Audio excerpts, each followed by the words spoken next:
Who created this handgun? You can't handle the truth. The Springfield Armory Echelon has pretty much every feature that the modern gun owner wants in a full-size handgun. But who created it?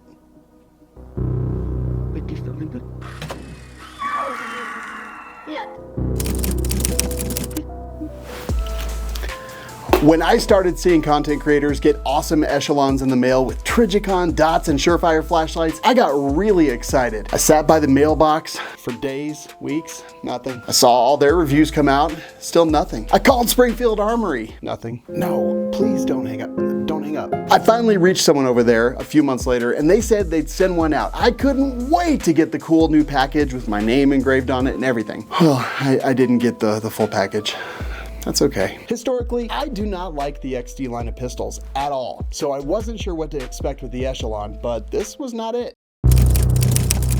The Springfield Armory Echelon is a striker-fired pistol like Glock, Smith & Wesson, SIG, etc. It's built around a drop-in action that they call the Central Operating Group, or COG. Interesting. The removable action was made popular by the Sig Sauer P320 line of handguns. They didn't create it, but they made it popular, and honestly, it's awesome. By serializing the portion that has the trigger in it, it allows them to launch multiple size frames whenever they want. They've got 3 so far, that the COG just drops into, and it creates an entire aftermarket of third-party products. I really like the industry moving this direction. All of you should take notes. Now next, I'd like to talk about the optics mounting system. This is truly the direction the entire industry should go. They call it the VIS, or Variable Interface System. Out of the box, with replaceable pins and no plates, it allows for RMR pattern dots, Delta Point Pro, and RMSC Shield. They have plates also that you can buy for $30 each that will fit the Acro and Dr. Cut optics. It has locking pins that mechanically rock into the voids on the bottom of the red dot as you tighten it down, so that not only is it secured up and down, but also left and right. It's super clever. Now, the evidence is all panning out, but I'm not any closer to figuring this out.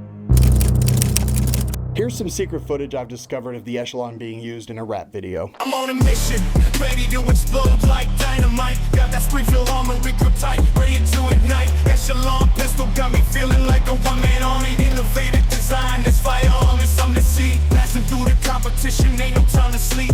Strike a fire, trigger squeeze, mine ain't unique. Springfield Armory, the stinger, this rhyme hits hard. Echelon pistol revolutionizing like a superstar. Finger on the trigger, watch me take control.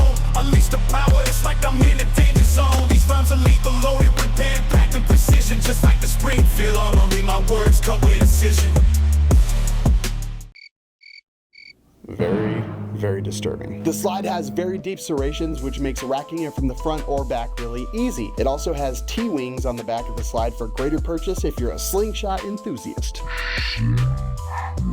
The slide is finished off with a cold hammer forged barrel, and you can get a threaded barrel from their website for $170. The gun's accuracy was as I expected, and I had no problems hitting what I was aiming at, even at greater than contact distances up to 100. The non-adjustable stock sights are steel and appear to be from Meprolite. They have a yellow ringed tritium front sight and a U-shaped rear. That's hot. They lower third co-witness perfectly with an RMR. Witnesses. I need to make a note to find some. The ergonomics are really good. Now, I changed the back strap from the default to the largest. It comes with 3 different sizes, and that really helped dial in the grip angle for me. Its grip is well shaped and thought out. It feels very nice in my hand. Shut up, Paul. The texture is a good start, but I think it could be more aggressive on the frame. I see on the website that they sell a large frame with aggressive texture, and I'm not sure if that's what I have or not. And while it does feel adequate, I think it could be a lot more angry. The texture extends 360 around the grip, and they have 2 indexing points in the gas pedal area as well as above the grip where the index finger rides when it's off the trigger. The mag release is textured, as is the external end of the guide rod. Now, I'm not sure what that part is for, if it's just looks or if there's some diabolical purpose. The ambi slide release seems very anemic, but at the same time, it's very easy to find and engage. My thumb rides it down, and I didn't have any malfunctions because of that. The gun is fully ambi and ready for lefties with no changes. The flat face trigger overall feels fine. It measures at an average of 5 pounds 2 ounces, has a crisp break, a minor amount of over travel, and a really clean reset. I was able to shoot fast without any issues. I'd guess the trigger weight is because they call this a duty gun, and law enforcement needs heavier triggers apparently. Powder River Precision does offer a trigger kit for $130 $50 if that's what you're looking for. It comes with a 17 and 20 round magazine, but they also have some versions that come with two 15-round magazines or two 10-round magazines if you're one of those unlucky SOBs. And I am. All sizes of the magazines are available for $45 from their website. The Echelon has an MSRP of $679, but I'm seeing them on the street for right around $600. The Glock 17 runs $540, the Smith & Wesson M&P line around $570, the Canik Rival SFX is about $620. So it's in the neighborhood of all of those, but can a new gun thrive at that price? I guess we'll see how it does over the next couple years. Takedown and cleaning are easy and just like similar guns. Now, I've heard some negatives about the company. Let me make a call and let's find out some more. What can you tell me about Springfield Armory? Trader brand. Okay, but what else? Trader company. Okay, thanks. I need to get back to my investigation. Okay, thank you. In 2017, Springfield and RRA were found to be complicit through their lobbying group, the IFMA, in supporting a gun dealer licensing bill in Illinois that proposed strict regulations that would negatively affect smaller gun dealers but exempt manufacturers like Springfield. They claimed they were unaware of the lobbying group's carve-out, stated that they did not support the bill, and left the IFMA. And that'll do for Nighttime News. My name's Bob Johnson. Start a fight in the comments. This is no secret, but Springfield Armory doesn't make this gun. It's made in Croatia by HS Product with a K. They make the XD line and Hellcat line among some other guns, and Springfield licenses and then imports them into the US. After doing some research, I learned that champion competition shooter Rob Latham consulted with HS Product and Springfield Armory to define the feature list and assist in the product development of the Echelon. It makes sense that it's so well thought out because he's a real shooter, and I love that they listened to him. Good on him. I guess we know now that it wasn't aliens, just a world champion shooter and a manufacturer with a pedigree for making pretty good stuff. Wait, no aliens? So is the probe completely off the table, or? Now, let me talk about my setup. Since I got the janky creator version, I wanted to experience what the cool guys had. So I reached out to Brownells and I got a Surefire X300 Turbo and a Trigicon RMR just like they got, but I got mine in FDE so everyone would know that I wasn't a pre-launch dork. I'm not bitter. I'm not. I added a tactical magwell for $75 and plus 3 base plates from Patriot CNC for $35 each. I got 4 of those. I run it in my Blue Alpha Battle Belt Light that includes their pistol and rifle mag pouches as well. I run a Black Rhino Concealment FCS scabbard holster with a Safariland mid-ride and Blue Alpha leg strap. I also have a Flatline Fiberco dump pouch and a Pimp IFAK. No, it's called a Pimp.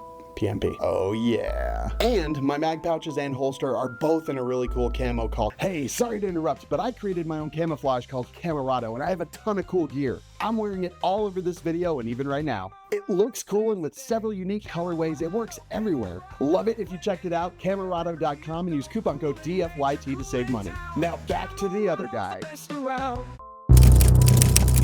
Now I've dug up and tested everything I can, so let's break it down. Got to change for this. Just kidding.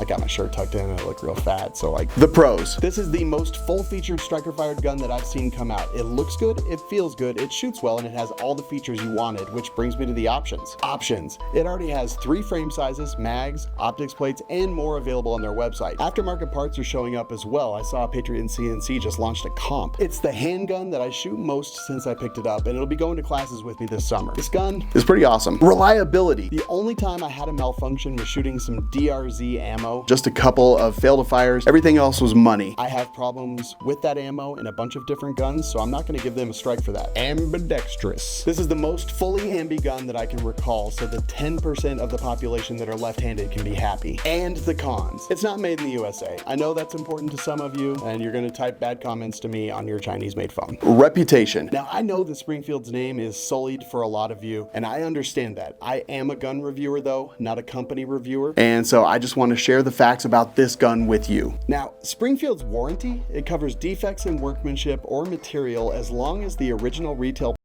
owns the gun. There's a ton of lawyer speak. Meh. It's not a good warranty. It doesn't even feel like a warranty. It should just be called, hey, if your crap is broken and you can prove it's our fault, good luck. LOL. Even High Point's warranty is better than this one. I mean, and made in the USA, so like, go get a High Point. One other thing that I wanted to mention is that this gun got an A+ from Ryan Kleckner over at gununiversity.com, and that matches my review. I really like it. So click here to compare it to some other guns that I've reviewed over the last few months. Strike a fight.